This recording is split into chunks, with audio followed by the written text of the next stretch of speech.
Hey there, I'm Sunny Anderson from Food Network's The Kitchen. It's lots of fun. We love to share recipes and ideas and tips with you, and that's why I'm here today. I want to cook. You want to cook? Let's cook together, okay? So, do you know what we're making today? You and I are going to make my curry pork burgers. They're delicious. I mean, I love a burger. I love curry, and I grew up having curry ketchup in Germany, which is so prevalent. You get it on the street corner at these little stands called Schnell Imbisses with pommes frites, AKA French fries. So I love nothing more than like working curry into things. It doesn't always have to be I'm doing curry and it's an Indian type meal. So what I want you to do starting off is just realize that perfection is not always perfection in the kitchen. Just as long as you're like hungry and you want to eat something and you try it out, I'm happy, because that's how I got here. So the first thing I want to do is actually turn on my heat. I like a preheat so we can get a good sear on our burgers. So I don't know what you have at home. I'm using a cast iron griddle and a nonstick pan today. I'm using 2 vessels. You don't have to do that. I just wanted to show you what happens if you use both of them. Use whatever you have at home. You can even use an aluminum pan. I love a cast iron flat top, but I also love a really good non-stick. So we'll put a burger in both of them and I'll let you see how it comes out. So obviously for the cast iron, I'm gonna heat up both burners. Go to like a high flame, and then when you start seeing some smoking, turn it down a little bit to like medium high. This is also a really good time for you to turn on your ventilation above your stove and get some of that smoke out of there if that starts to happen. All right, so this is a pre-seasoned situation on my cast iron. You can see it's nice and glossy, but I don't have any oil in my nonstick pan. All right, let's work with the first thing, pork, all right? I love a pork burger. I know we can do the 80-20 on beef. I know you can do a chicken burger, but a pork burger is pretty delicious and juicy. You see the white in here? That's the fat. We've got 2.5 pounds of ground pork, so get your salt out. So if you have, like, say, a pound of ground beef, you're gonna do a teaspoon of salt, kosher salt. I use kosher salt. I like the flavor of it better. 1.5 teaspoons. 2 teaspoons and a half. All right, so for every pound of ground meat you have a teaspoon of the salt to go with it. All right, so it's in here. Now what I'm gonna do is I'm gonna add in more flavor.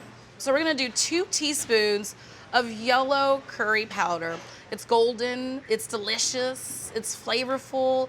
You've got so many things going on in there. Turmeric is what's making it yellow, but there's also cumin, coriander, lots of warm spices going on. See the way I'm sprinkling it? Sprinkling it like that allows you to mix all of the stuff in very easily and evenly. A little bit of ground coriander. And I sprinkle high so it casts all the way over. And then just a little bit of heat. I'll do like a teaspoon of cayenne pepper. Now usually with a recipe like this, I'll say way more pepper than you expect, but you know what you like. I also like to go ahead and loosen the top of my pepper grinder. A lot of people don't know why, and I'll explain. The very bottom of the pepper grinder, it has plates, right? The tighter the top of the pepper grinder, the closer the plates are together, so the smaller the grind you get. When you loosen it up and you have a little bit of space, you get bigger boulders of pepper, and that's what I prefer. So that's going in. If you're standing close to your stove, you start feeling the heat right now. So I'm gonna turn it down because I can see my pan getting really nice and hot.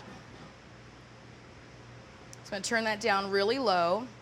Same thing with my preheated cast iron right here. I'm actually turning it down to low because I got some really nice smoke right now. Remember what I said, hopefully you have your vents on up there.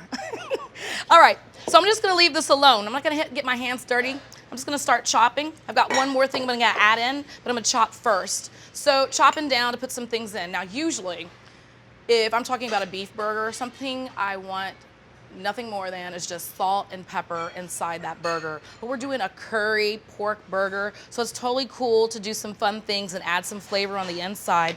We've got some good old scallions here. I like to do white and green parts. And what I'll do is usually just chop it in half, so I just have to do less swipes with my knife. and then just go in. I usually go in at an angle like this because I hate chasing the things that roll off my cutting board. I'm not trying to be fancy, I'm just trying not to clean up, okay? So get your scallions, slice them in half, and then just come through.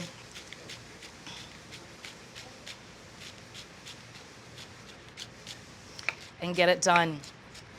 Now that I've gone in and made some cuts on the bias, I like to go back in and then re-chop it out of the big pile.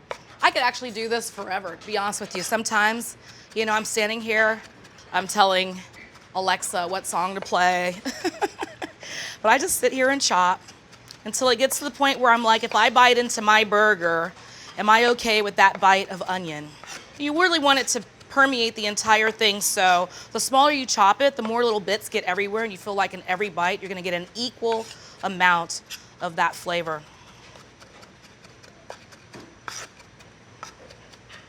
Now, if you're saying to yourself you're not really into scallions, red onions would be really cool here.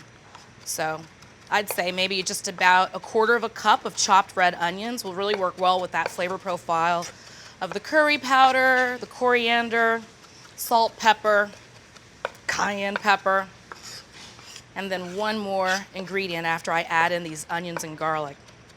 All right, looks pretty good to me, huh? Need more time? Take your time. You know how to pause this video. I'm not going anywhere. All right, I'm gonna get this into my pork. Same thing with the spices. I just wanna kind of sprinkle it all over. You know, don't dump it in one spot. Help yourself out when you go to mix, and I'll tell you why in a minute. Always rake my hands with the back of the knife, because doing it with the front would be crazy, right? All right, so 2 cloves of garlic. I'm gonna turn this off, actually. It's smoking as it's on low, it's smoking. So I'm just gonna turn it off. It'll probably cook 1,000 things right now, because that's the good thing about cast iron. It conducts heat evenly, so you can cook evenly. All right, now usually when I go to the grocery store, I buy that big bag of garlic that's already like pre-chaffed for you, or peeled, if you will. The trick is to bang it with your knife, and then you can kind of get this peel off. But sometimes I'll even go in and cut that little piece, not all the way through, and when you peel it back, it allows you to peel that skin off a lot easier. Just go in, make sure you get all your garlic. There you go. All right, this is starting to look like my kitchen at home. I've been given a bowl to put my trash in. It's not working. Shout out to Rachel Ray. She's so clean. All right, so that's in my bowl there. Now, you can usually run these with a rasp, but you can also just go in and chop these up. It's the same concept as the scallions. I like to kind of like make slices, and then I'll just go in and go crazy. You'll see some people are like chopping a clove of garlic like they would an entire big old onion. It's like, are you serious? I'm not gonna get down there and make all those little hash marks and then go in. Let's just chop. Let's just chop.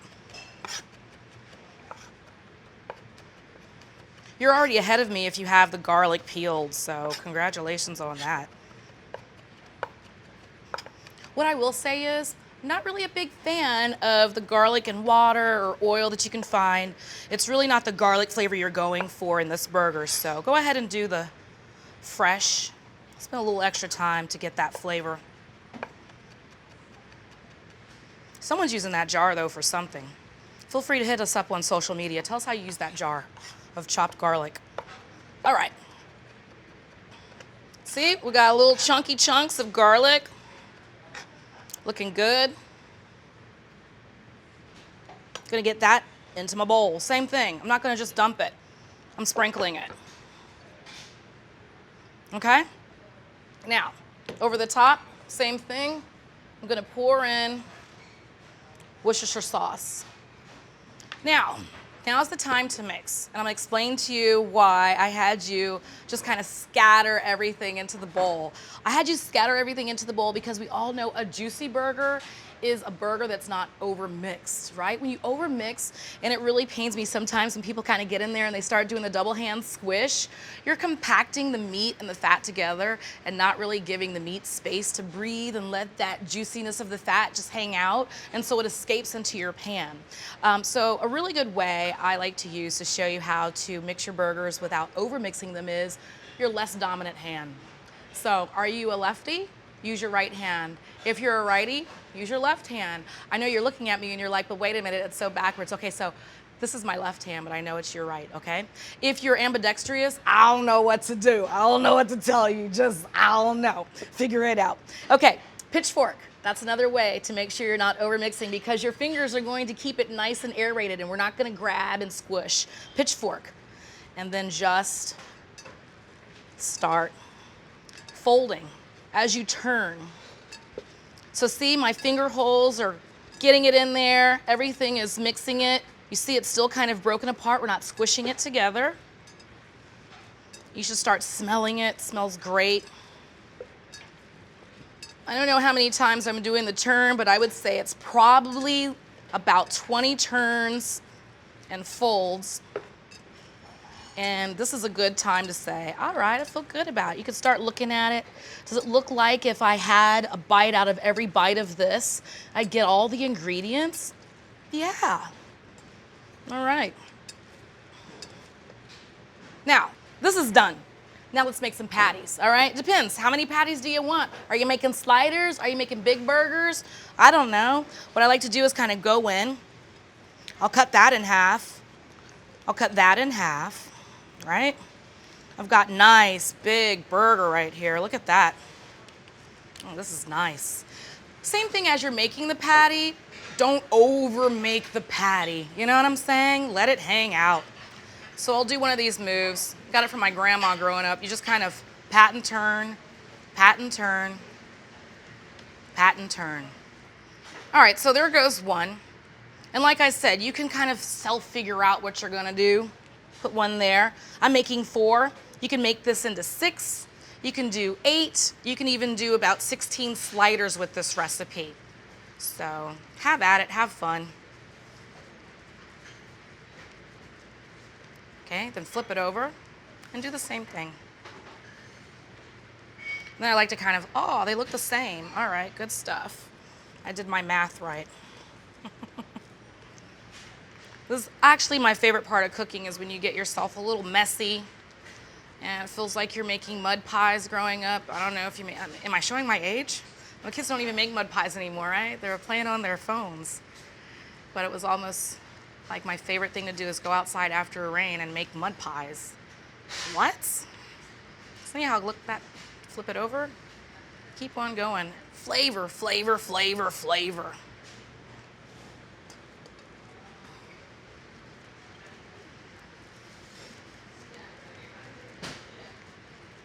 You know, another really good tip, you're going to make burgers, especially if it's not going to be beef, if it's like chicken, pork, turkey, you know, proteins that you got to get to a certain temperature. Start with room temperature ground meat.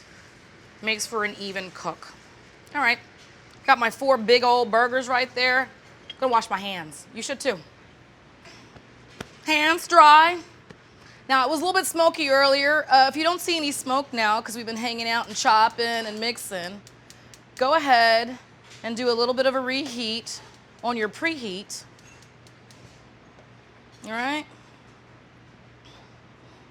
Let's throw down a little bit of olive oil, just a little bit. You don't need much. You got some fat in your pork, so you don't have to go too hard. And this is already pre-seasoned. You can really just start moving this around. And then sometimes what I'll do with my griddle at home is move this around. Okay, I see some smoke right away on this baby right here, so I'm gonna drop a burger on there, wait for this one to smoke, and we're gonna work on that sauce. All right, clean hands. Which one's going where? This one looks good. Get this baby in. just hang out for a second with that sizzle, you know what I'm saying? If you close your eyes and just think about it, sounds like rain. It's like rain. Hitting a carport, you know what I mean? Rain. I love it. All right, so this is just gonna hang out. I'm gonna wait for this to get a little bit smoky. Let's talk about this sauce, all right? I put a spicy ketchup on this. It's not gonna blow your lid off or anything. It's just gonna really kind of marry with the flavors that are going inside of the pork burger. So let me show you what's going on with this sauce.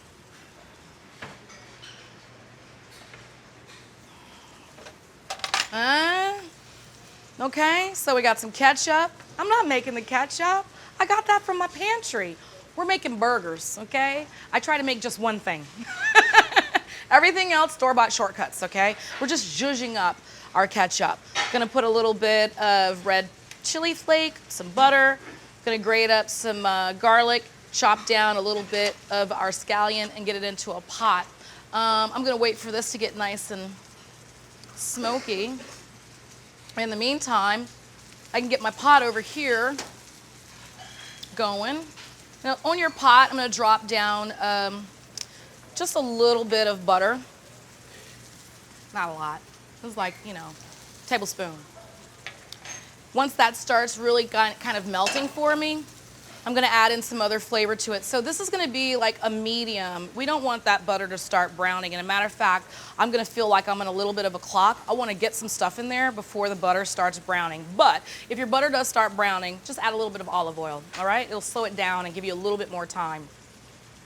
All right, so let's bloom. Do you bloom? Oh, I bloom. So a lot of times, you know, your spices in your pantry, they smell good, but to make them really, really smell good and flavorful, toast them a little bit, bloom a little bit. So the way we bloom is just add some heat. Sometimes it's a dry pan, and sometimes it's a little bit of fat. You put it in there and let that spice bloom in the fat. So I'm gonna put this right on top of that butter, right on the pat that's not even melted yet. So as it melts, that red onion's gonna be, or that red chili flake is gonna be kind of permeating the flavor of the butter. So now everything I put in that butter is gonna have that flavor. That's where our spice is coming from. Same thing with the garlic. Okay, so remember how I showed you the garlic? And there's two ways. You can pound it, or you can kind of go in and make this half slice where you don't go all the way down. And then it allows you to kind of peel it back and get in. And then you can kind of go in and have a more pristine clove, if you will, so that it's a lot easier for you to grate on your rasp. See how easy that was by just peeling back half of it and then using that to actually be a tab and go backwards? All right, so rasp, first discovered in a hardware store, but perfect for cooking. I see some smoke on my cast iron here, so I'm gonna put some burgers down for that.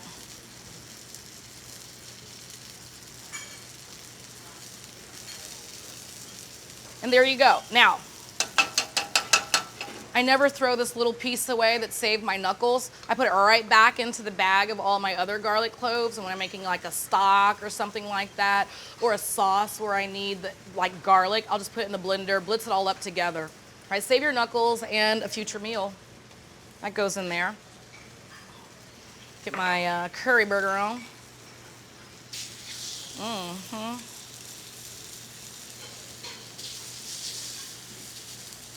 Did you know that you can freeze this? You can. All right, you can put it on a baking sheet with some parchment paper, freeze it until it's hard, and then put it into a plastic bag and then just press all the air out or suck all of the air out. Or you can use nonstick aluminum foil. They have a lot of store brands now that are nonstick, so you can put it on there, put it in the freezer. Once it's rock hard, take it off of that, put it into a bag, and you're good to go. All right, so the goal here is not just to sear, but to cook this all the way through. Searing is all about getting that color. It's also nice and crispy and crunchety. So the real goal here is to not touch it. Okay, you want to touch it, but just don't touch it. You know what I mean? Just don't touch it. You'll know when it's burning because it'll smell burned. All right, just don't wait that long, but also just don't touch it. I don't know how to regulate that other than you can kind of do a little bit of a peek from the side and start to notice what's happening beneath. If you feel that you're going too hard on the sear and you're just gonna get all blackened within a minute. You've gone way too high on the heat. Just turn it down a little bit. Burgers are so forgiving, it's no big deal. That's why they're in all the fast food places, you know? And that's why like a teenager works there. They're forgiving. You can do this. All right, let me clean off my board a little bit. It's starting to look like my house. You know what I mean? I'm really messy at home. Let me get my bowl. Clean this up. All right, so I'm gonna get in here, chop up the scallion. First slicing on the bias so it doesn't roll off the board on me. And then I'm gonna chop it up and get it into my spicy ketchup. Smells so good. Like also when we put on that ventilation system to make sure the house isn't smoky, it's also just neighborhood advertisement. I mean, neighbors need to know what's going on. They need to know we're up in here cooking. So I always like that about living in Brooklyn.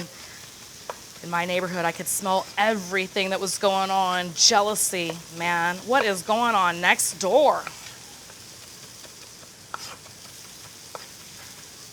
All right. I'm gonna get that right into my ketchup. Just take it like that. All right, now see everything is melting. I'm gonna get out a little wooden spoon. I'm gonna start moving everything around. I'm gonna hit this with some pepper too, because I love pepper in my ketchup.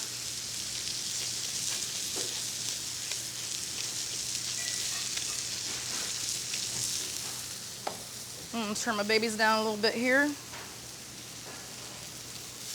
And then just get my ketchup in.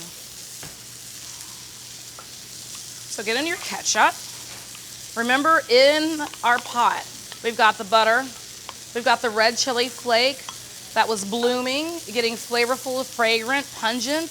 We've also got a nice grind of pepper, some garlic, and finishing off with our scallion. Just stir that up. The whole idea here is just to kind of get this warm so all the flavors start eking out and marrying together, and then we're gonna slather it onto our burgers. All right, now's a good time to think about our buns.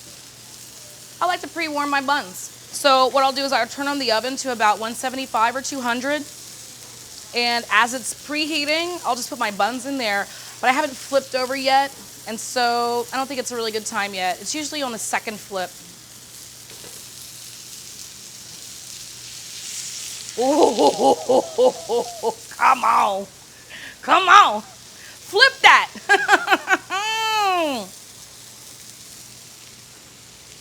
Now here's a key tip. If you go to flip and it's just not even letting you tilt it and take a look at it, it is definitely not ready to flip, okay? That means that the fat and the juices haven't caramelized to a point where they've built up a nice crust and it's ready to go. I feel kind of good about this. No, I had to do a little bit of scraping. Gonna leave it alone. A little bit of scraping, gonna leave it alone. And that makes sense because we put these on second. So I'm just gonna hang out, let these cook a little bit more, and then start building my burger. All right, so, you know, this recipe calls for 6 burgers, but when I was making it, I mean, maybe I'm hungry. This is why they tell you not to go grocery shopping when you're hungry because you want more. I thought, let's make 4 big burgers. So that's what I did. But that means it's gonna take a little bit longer to cook. Because this is pork, I want the inside to cook through very well. So I'm gonna do something that a lot of people in the business do, which is doming. Literally, if you have something like a lid for your pan, you can use your lid, but if not, you can also just take a bowl, put it over top, create a dome, and that's gonna create a lot of steam and heat that's trapped in there that's gonna cook the inside of your burger for you. So, dome. Also, pot lid can dome. I'm going to also turn the heat down a bit, and then I'm just going to put it over the top. That's it. Turn it down to like a very low, low. Let me flip these. They should be able to flip now. Look at this. Oh, come on. Look at the crust on that. Come on. Pavlov response. My mouth is watering. All right, so I'm gonna turn that one down to low as well. Nice low, so everything can rock. Now, remember this ketchup here that we're putting together? It's kind of like a compound ketchup when you think about it, right? There's compound butters, you add herbs and seasonings too, and it can really flavor up your sautés and your dishes. This is the same idea, just ketchup from my pantry. I just added some stuff to it, you know? So anytime you're having a meal, you can just kind of go into your pantry and say, oh, maybe I add a little bit of this seasoning or this flavoring and have fun with it. Ketchup is a really good vessel that can stand up to a lot of flavor punches, you know what I mean? So give it a try. All right, so remember I talked to you about the buns. I've got the oven that's preheating now. I feel really comfortable because I've gone ahead and I've donned my flip, and you know, too long in the oven, they'll be hard and crunchy and crispy on the outside, which is not always super bad. But I think this is a good time. I can put it in there because I feel like my nonstick pan is gonna be the first burger. I'm excited. So, about 175, 200 degrees. These are my buns. You can do potato buns if you like. I love them. You can also just do regular old hamburger buns. You can also use a baking sheet to put these in the oven if you don't feel comfortable about the cleanliness of your grates. But I'm not gonna do that. I'm just gonna put them right onto the rack.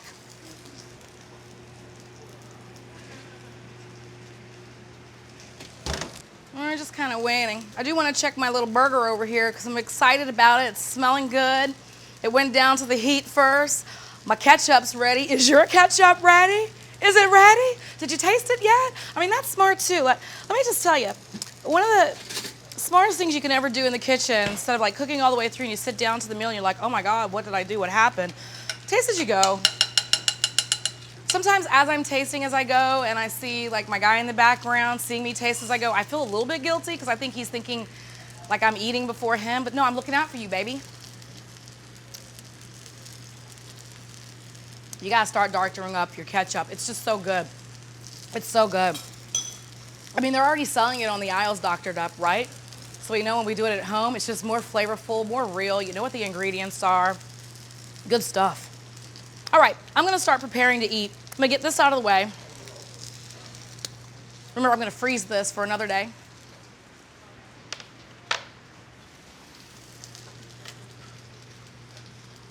Clean up a little bit.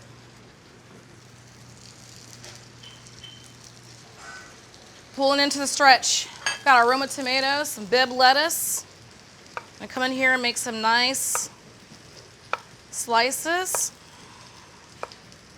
I like Roma tomatoes because you can get a few more slices without that heavy, hard overlap. Plus, I love the flesh to seed ratio. It's everything to me. All right, BIBB, break it off. Break me off a little something. I like it because it's buttery. It doesn't come in with a hard flavor profile, but it does give you a little bit of a bite.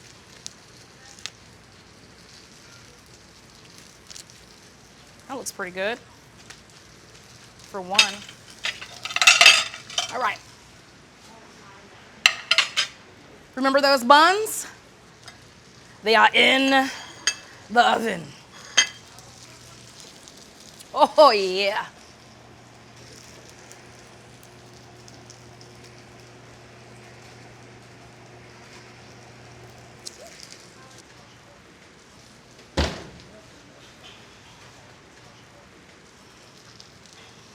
Look at that. Nice and warm and tender. Come over here and make it all yummy and pretty. All right, a little bit of that good old ketchup. Just a little bit, not too much. You don't want that burger sliding around. Ooh, a little drip. A little bit of that drip. Ah. I love cooking, I get messy. Oh, come on now. Woo, woo. Now this is what I'm talking about. This is the burger right here. Now right onto it. Notice, big old bottom. It can really hold up to the weight. You don't really want to bite into that right away. You want to let those juices redistribute, you know what I'm saying? So I can just slow motion start making this burger into a real burger. Slowly.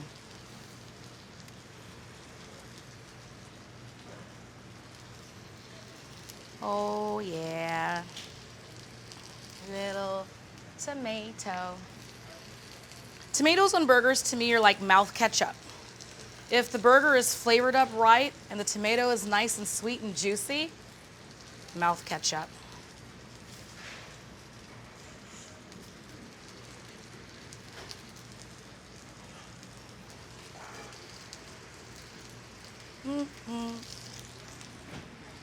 She's looking good.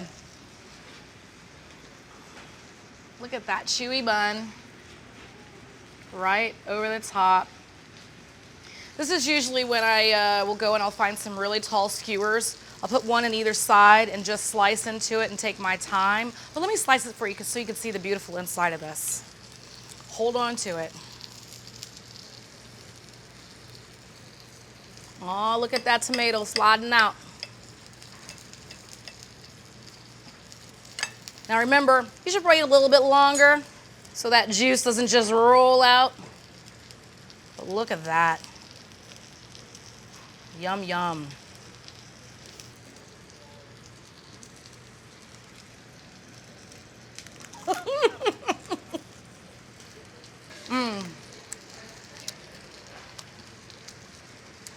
First of all, deliciousness is on my fingertips, okay? The curry, it just does something. It just comes in and just makes the burger entirely something new. All those warm spices with something like pork, it's just deliciousness on 10. And that compound ketchup that you made, can you taste it? The garlic, the scallions, everything, red chili flakes, really working together. You can slather that on a lot of stuff.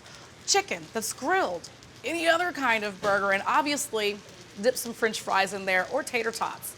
All right, hopefully you had a good time today. My curry pork burgers are on the menu. Are they on yours? Hopefully very soon. Thanks for hanging out.